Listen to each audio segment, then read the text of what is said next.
নবী মোর পরশমণি, নবী মোর সোনার খনি, নবী নাম জপে যে জন সেই তো দোজাহানের ধনী। এই যে শেরেক কবি নজরুল বলছেন, নবী মোর পরশমণি, নবী মোর সোনার খনি, নবী নাম জপে যে জন সে তো দোজাহানের ধনী। কবি বুঝে নাই, কবি আলেম ছিল না, তিনি ভুল করেছেন। নবী মোর পরশমণি, নবী মোর সোনার খনি, নবী নাম জপে যে জন সেই তো দুজাহানের ফকির। কথা ঠিক না বেঠিক? নবী নাম যে জপবে সে দুজাহানের ধনী হইতে পারে না, দুজাহানের ফকির। নবী নাম জপলে প্রতিটা জপনায় কবিরা গুনাহ হবে, শিরিক হবে, তার ইবাদত বাতিল হয়ে যাবে। সুবহানাহু ওয়া তাআলা তাই তো কোরআনে কারিমে স্বয়ং নবীজিকে সম্বোধন করে বলছেন, ওয়ালাকাদ উহিয়া ইলাইকা ওয়া ইলাল্লাযিনা মিন ক্বাবলিক লাইন আশরাকতা লায়াহবাতান্না আমালুক ওয়া লাতাকুনান্না মিনাল খাসিরিন। ও নবী, আপনিও যদি শিরিক করেন তাইলে আপনার জীবনের ইবাদত বরবাদ হয়ে যাবে। আমার দিকে তাকান, আপনার আমি বুঝাই ছাড়বো, কারণ কঠিন ওয়াজ নিয়ে আসি নাই। যেই ওয়াজ করবো মূর্খের জন্য প্রযোজ্য, ডক্টরেটের জন্য প্রযোজ্য, ডক্টরের জন্য প্রযোজ্য। শিরিক এমন এক জঘন্য কর্মকাণ্ড, সমস্ত ইবাদতকে বরবাদ করে দেয়। গ্লাস টাইট হইলো আমার আপনার জীবন। ধরেন আমি ইবাদত করেছি 100 গ্রাম আর গুনাহ করেছি 900 গ্রাম, তাইলে 100 গ্রাম দুধ আছে। আমি গ্রাম বলছি, আপনি আবার মনে করেন না যে আমি লিটার জানি না, মিলিলিটার জানি। সাধারণ মানুষকে বোঝানোর জন্য বলছি। আবার কেউ বলবেন না যে মূর্খ হুজুর আবার জোরে চিল্লানি দেয়, এটা বললেন না। একেবারে বেশি মূর্খ হইলে ইউনিভার্সিটি থেকে পিএইচডি ডিগ্রি দেয় না। কথা বুঝছেন তো? হ্যাঁ, 100 গ্রাম দুধ আর 900 গ্রাম পানি, স্বভাবতই এই দুধটা দেখতে সাদাই দেখা যাবে, কিন্তু খাইতে কোনো টেস্ট লাগবে না। কিন্তু এইটাকে উপযোগী করার ব্যবস্থা আছে নাকি নাই? জাল দেন, জাল দিতে থাকেন। যদি 500 গ্রাম দুধ আর 500 গ্রাম পানি হয়, 3 ঘন্টা জাল দিলে এই পানিটা কমে যাবে, ঠিক কিনা?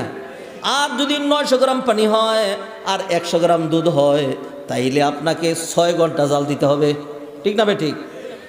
যারা জীবনে ইবাদতের সাথে গুনাহ মিলাবে, আল্লাহ সুবহানাহু ওয়া তাআলা তাদেরকে জাহান্নামের কড়াইতে দিয়ে জাল দিবেন। জাল দিয়ে তাদের গুনাহ কমাইতে কমাইতে যখন তাদের ইবাদতের পরিমাণ বেশি হয়ে যাবে, আল্লাহ তখন হাউজে কাউসারে গোসল দিয়ে তারে জান্নাতে ঢুকাইয়া দিবেন। সুবহানাল্লাহ বলেন। আরেক ব্যক্তি দেখা গেছে 900 গ্রাম দুধ অনেক বেশি ইবাদত করছে আর 99 গ্রাম পানি। 900 গ্রাম দুধের মধ্যে যদি 99 গ্রাম পানি হয়, তাইলে এটা প্রথমেই খাওয়া যায়, ঠিক কিনা? কিন্তু বিপত্তি ঘটেছে, 1 গ্রাম গুকরা সাপের বিষ দিছে। 1 গ্রাম কি? গুকরা সাপের বিষ। গুকরা সাপের বিষ দিলে তাইলে দুধগুলো পানিগুলো সব কি হয়ে যায়? নষ্ট হয়ে যায়।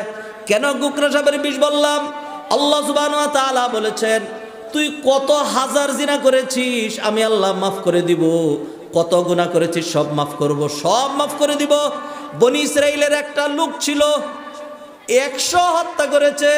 পুরো হাদিস বললাম না, সময় নেই, এখনই প্রধান বক্তা চলে আসবে। আল্লাহ সুবহানাহু ওয়া তাআলা বনি ইসরাইলের ওই লোকটাকেও মাফ করছেন নাকি করেন নাই? আপনি এর চেয়ে বড় আর কি বলবেন? জিনা ব্যভিচার তার বহু নিচে, তার বহু। আল্লাহ বলছেন, ইয়া আদম লাউ বালাগাত যুনুবুকা আনানাস সামা সুম্মা আস্তাগফারতানি গফারতু লাকা ওয়ালা উবালি। বান্দারে, তোর গুনাহ যদি জমিন থেকে আকাশে গিয়ে টেক লাগে, এরপরে যদি খালি বলস ও আল্লাহ ভুল করছি ক্ষমা চাই, তাইলে আমি তোর সমস্ত গুনাহ মাফ করে দিব। সুবহানাল্লাহ বলেন। তাইলে আল্লাহ এইভাবে ক্ষমা করেন, আল্লাহ এইভাবেই ক্ষমা করেন। তবে আল্লাহ সুবহানাহু ওয়া তাআলা শুধুমাত্র একটা জায়গায় আল্লাহ বলছেন কোনো ক্ষমা নাই। কোরআনের আয়াতটা বলি, আল্লাহ সুবহানাহু ওয়া তাআলা ইরশাদ করলেন, ইন্নাল্লাহা লা ইয়াগফিরু আইয়ুশরাকা বিহি ওয়া ইয়াগফিরু মা দুনা যালিকা লিমান ইয়াশা। ইন্নাল্লাহা লা ইয়াগফিরু আইয়ুশরাকা বিহি, সূরা নিসা আয়াত নাম্বার 48 আর পৃষ্ঠা নাম্বার হইল 5, আমার আঙ্গুলের নিচে আয়াতটা। এর আরো আছে, একখান থেকে দেখাইলাম। আল্লাহ সব গুনাহ মাফ করে দিবেন, শিরিক ক্ষমা করবেন না। তাইলে দেখা গেল দুধের মধ্যে 100 গ্রামের মধ্যে 900 গ্রাম পানি হইলে সেইটাকেও শুধরানোর ব্যবস্থা আছে, কিন্তু 1 কেজি দুধের মধ্যে যদি 1 ফোঁটা বিষ পড়ে শুধরানোর আর কোনো ব্যবস্থা